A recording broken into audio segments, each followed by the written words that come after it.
Welcome back to the Elias Macko Show, and turning out to be a very big day in Quebec politics.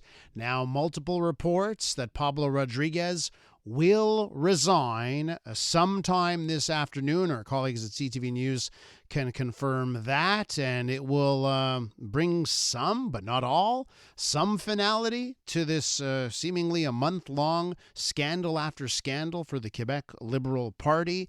Raphaël Melançon, a political analyst for CJAD and CTV News, is in studio this morning. Hi, Raphaël. Welcome back to the show. Thank you. Okay.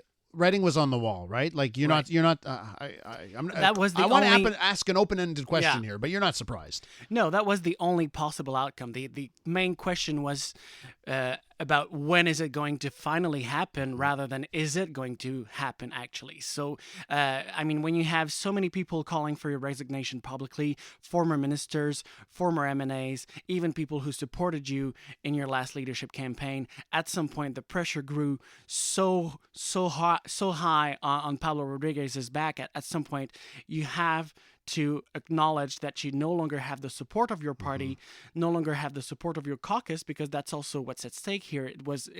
At some point, your party would have turned against you. So it would have been a humiliating end for Pablo Rodriguez had he decided to try and cling even a few days more at some point.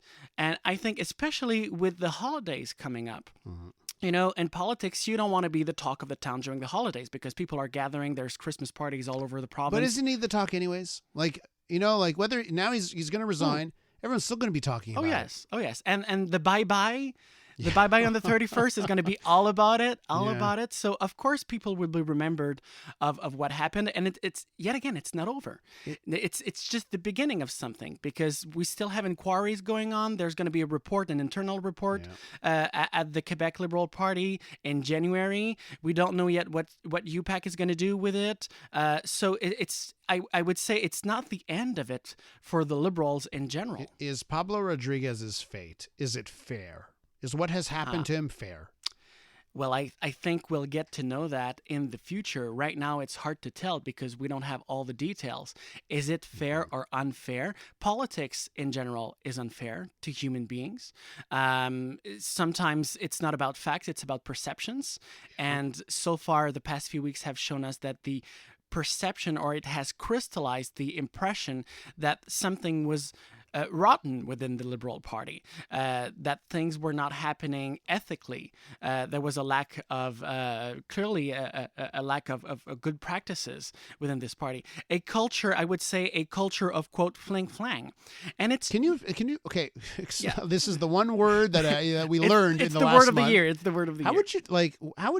How do you describe that word? Like, what does that mean? I keep hearing that. Is it just like, what does it mean? Like, in my mind, it's like it implies like the shady backroom deals, or like, what are we talking about? I would probably, like, the best translation would be wrongdoing. Wrongdoing, yeah. Okay. Wrongdoing. Yeah. It's pretty general, but fling-flang. I mean, I thought, because we pronounce it in French the English way, I thought it was an Anglicism actually. So I didn't know it was not something that existed in English. I'm telling you, this is like new to my lexicon. The fling-flang. But I love the word, and but clearly there is, probably the leader himself was not directly involved in everything that we've heard these past 5 weeks. Okay, so we're going to back it up. Okay. So Pablo Rodriguez says, I wasn't involved. I didn't do anything wrong. I had no idea. I don't think that's not, like, both options are terrible is what I'm trying to say. Right. Like, if he knew, oh my God, so terrible. But if he didn't know, and all this stuff is happening in the background, I see nothing, I hear nothing, it may be even worse. Actually, well, it's about leadership as well. It's about your ability to manage a major crisis like that, your communication skills. I think this whole crisis, beyond the allegations, this whole crisis has shown us that Rodriguez was not the most fit leader to lead that party into the next election. He didn't have what was required, what was expected of a leader who's aspiring at becoming the premier of Quebec. So it's also about the personality, the character of the leader that wasn't a good fit actually for that party. And overall, whether he was aware or not of what happened, I think we have at some point when you have scandals after scandals every single day, you see that you have a culture of fling-flang, quote here, that needs to be addressed in your party. And he didn't do that. He just denied it. He said he was not aware, he didn't know about it. Well, at some point when he, multiple times he said there was just allegations, unproven, there were sources, we don't know who are behind those sources. So, but at some point everything is pointing towards some wrongdoing within your party, and you have to act on it to make sure that the population knows that you take it seriously and that you do something about it. So this is the thing that I'm getting to here is like, I don't know how this ends with just Pablo Rodriguez. Mm-hmm. Oh, so, right? Like at the end of the day, will there be other people, whether they're elected or not, maybe they're just employees and that kind of stuff, that will also need to head to the exits for the sake of the Liberal Party? Well, I think the team surrounding Pablo will probably be leaving at the same time because there will be eventually a new leader that will bring in his own team. I think most of the people who came from Ottawa that followed Rodriguez are going to lose their jobs, sadly for them, whether they were involved or not. It's again, politics is harsh on people, so it's sometimes it is unfair, but I think it's also about who's going to want to replace him at this point, because we're 9 months away from the next election. The task to rebuild that party's reputation is humongous. To reconnect with the population, to make sure that voters trust you in the next election. I mean, are those who ran in the last leadership race, Charles Mignard, Carl Blackburn, it's pretty obvious that he's interested. We've heard some rumors that he's working very hard behind closed doors at the moment to position himself. Charles Mignard, not sure yet, but do you really want to run to be the leader of that party and then end up being, at best, the leader of the official opposition, facing a PQ majority potentially in the next election? And again, you'll have to rebuild the reputation of that party. So you have to have at least a thorough review of your internal practices as a party, because what we've seen are mainly the allegations and the scandals were about individuals who had personal gestures or intentions to support Pablo Rodriguez and that did commit allegations. They commit things that are probably not illegal or not unethical. Not moral, unethical for sure. So we need also to make sure that party takes this seriously and offers like the tools to its members and people who are in charge of fundraising that they know what's allowed and what's not allowed. So I wonder what this also means for the people that were at the highest levels of the Rodriguez campaign. Okay.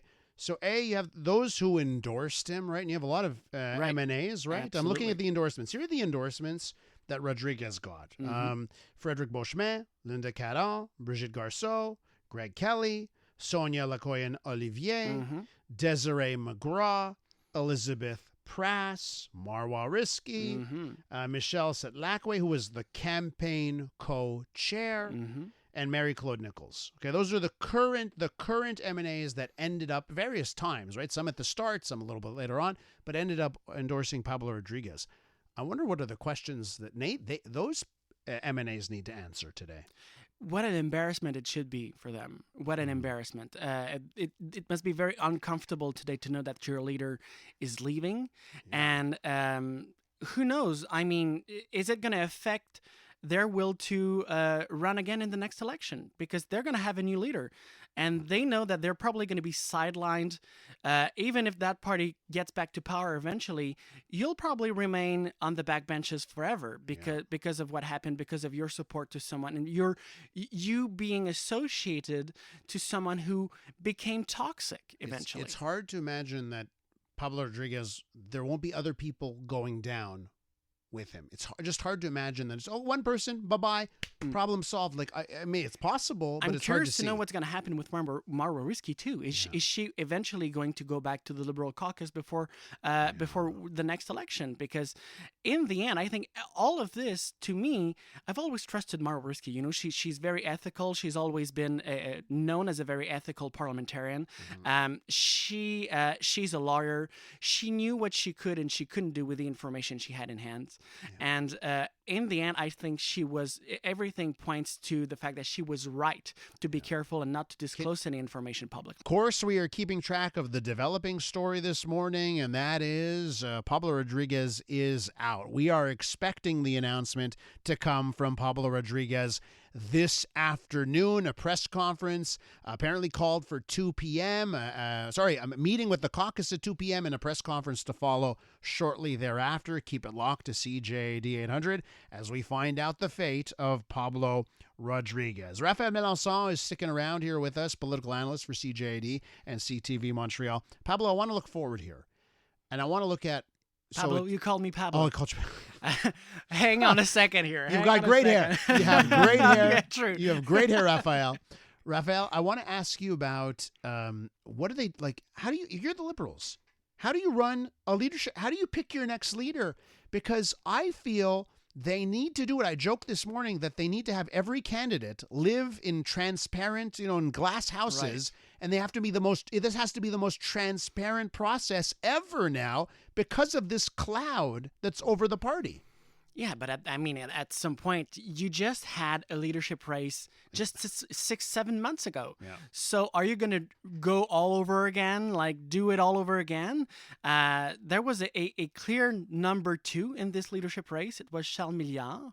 He came very close to Rodriguez at 48% on the second ballot.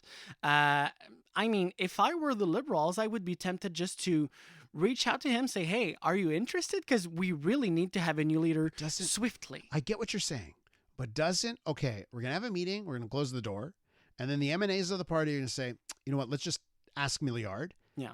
And it's another backroom deal that I don't think the Liberal Party needs that right now. They need openness. First of all, is he interested? Mm-hmm. Is he interested? That's the main question. I think we should ask the man himself. And second, then you have other people who are very interested, like Carl Blackburn. So he's not going to let that go that easily. Like he wants to have a leadership race because last time he came in very late in the race because he had health issues that probably impacted his chances of winning. So right now he's ready. He thinks he might be winning this one. But can you afford it as a party? Because we have an election that's coming to the latest in October, but that election could also happen as soon as this spring. So I guess it comes down to this for me, because I could see someone saying, oh yeah, I want to lead this party if they feel they would have a shot with the right leader. But what I'm thinking right now is, even though there's 10 months away and that's a long time in politics, everyone tells me, it's a long time in politics. But it sort of seems like, no, you know what? This scandal has cost the Liberals 4 years. Yeah. And there's no way around it. If not more. If not more. Yeah. So the party just needs to actually do interim. No, but it's just that you're at the turning point here. Every party at this point, less than a year ahead of an election, you have to recruit star candidates. You have to organize fundraising events, ethical fundraising events. Shall I clarify? And then if you have a leadership race, then it takes all your volunteers away. Like they're going to be busy campaigning for their leader, and they're going to be tired already when the election is launched. Who would donate money to the Quebec Liberal Party between now and next October? And that's why you need to put that behind you as soon as possible with a new leader. And I would say ideally an outsider, someone who's not associated to the old Liberal practices. So that's why I would see, if I were a member of the Liberal Party, I would see Charles Milliard as the best suited candidate at the moment. because he's not really associated to past leaders of the Liberal Party, whereas Blackburn was the Director General. He was an M&A under Jean Charest. So he's more of the old guard of the Liberal Party, whereas someone like Milliard, who's younger, probably is more of a fresh face in politics. So in the eyes of a lot of people, he could be the one who brings back a sense of ethics within that party. Okay, I want to throw one other thing at you, not Liberal related. Our friends at Nouveau spoke to Premier François Legault, end of your interview. He attempted to defend his legacy as he looked forward to 2026 and the election. Have a listen. Je ne vois pas le Parti québécois rester à 39% dans les sondages alors que les gens ne veulent pas de référendum. Il y a comme quelque chose d'incohérent. Mais c'est dire à quel point les gens sont insatisfaits de la CAQ. Bien, oui, de certains dossiers. Puis, bon, écoutez, je ne veux pas accuser les journalistes, il ne faut jamais faire ça, mais depuis 7 ans, j'ai pris des centaines de décisions, mais on a beaucoup parlé de Nordvolt, ça clique, les Kings de Los Angeles. C'est pas des anecdotes, tout ça. C'est pas des anecdotes, mais c'est 4-5 dossiers qui reviennent tout le temps, alors que j'ai pris des centaines de décisions, alors qu'en économie, depuis 7 ans, on a battu l'Ontario puis le reste du Canada là, sur tous les indicateurs. C'est votre fierté, ça? Ben oui, c'est ma plus grande fierté. So a little bit of blaming the media there. Media is focused on all of these bad stories, but actually there are 100 decisions that we made, not just those 5 that you guys keep talking about. We're great scapegoats. Yeah, what do you think? Well, I mean, I agree. I agree with that. The fact that the strength of the PQ right now in the polls shows that Quebecers are looking for an alternative right now. They want to get rid of François Legault, and you know what? I don't think it's about like whether the province is going in the right or wrong direction. It's also about after 7 years in power, there's a fatigue. It's normal for any government, and as we have seen on the federal stage just a few months ago, just changing leaders sometimes is enough to like turn things around for your party. Yeah. So I would say Legault right now is a fatigued leader overall. And whatever you do, it's not going to change things for the sake of your party.